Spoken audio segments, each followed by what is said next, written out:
Raw mapatawan ng kaparusahan dahil sa pagbisita sa Cuba. Kamakailan lang ay bumisita sa Cuba ang mag-asawa para i-celebrate ang kanilang 5th wedding anniversary.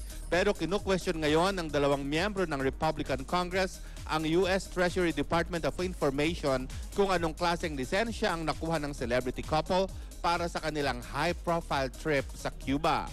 Mahigpit na kasing ipinagbabawal ang pagbisita ng mga turista sa Cuba. At kahit nga ang travel for academic, religious, and cultural exchanges purposes ay may restrictions pa rin. Malaya pa raw na nag-stroll sa city sina Beyonce at Jay-Z, kumain sa restaurants, sumayaw, namasyal sa historic Old Havana at nagpa-picture sa Cubans. Wala pa namang pahayag ang celebrity couple tungkol dito at hindi rin daw aware ang US Treasury Department of Information sa trip ng dalawa.